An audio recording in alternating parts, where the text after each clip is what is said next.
So you're vampires? Why not feed till you're young? Because not everyone has your fucked up values, Beth! In Rick and Morty Season 8's premiere, Summer was returned to normal after suffering a mentally taxing adventure. But the post-credits scene gave her trip an unexpected horror twist. As Morty and Summer grappled with the pain of spending the equivalent of 17 years trapped in Rick's matrix, the premiere episode of Season 8 got off to a fun start.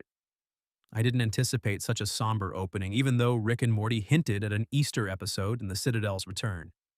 The premise highlighted Rick's shortcomings while his grandchildren face some genuine mental challenges. Rick punishes Summer and Morty for not returning his phone charger by placing them in a simulation that explains the negative effects of phone charger theft. But his grandchildren slept off and spent years in the Matrix, where Summer became a software genius and Morty went to war.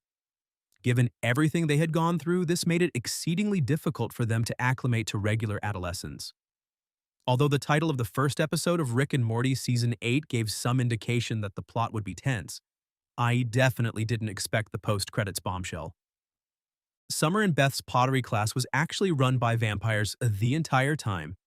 We should always expect the unexpected because of Rick and Morty's eccentricity, but Summer of All Fears contained a post-credits scene that very few viewers could have predicted.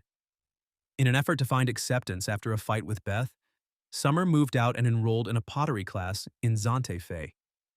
But soon after, Beth arrived and reconciled with her daughter before Summer departed to thwart Morty's assault on America's power supply. Beth continued to be fascinated in the pottery class, which was concealing a terrible surprise, while Summer was successful and eventually had her memory reset. The class is conducted by vampires who prey on the young in order to maintain their middle-aged status, as is disclosed in the post-credits sequence. Luckily, Beth was able to repel them when they tried to harm her, and she eventually tackled one out of the window where the sunlight killed him. Despite the humorous treatment of the gag, the revelation was a real surprise that complemented the animated series' often erratic behavior, making it a powerful sequence. The episode ended on a more humorous note with the typical Rick and Morty antics, which felt appropriate after testing Summer and Morty's relationship with Rick and Beth. The vampires weren't particularly frightening because Beth handled them so easily, but the brief horror element made it clear that Rick and Morty Season 8 would be just as chaotic as ever.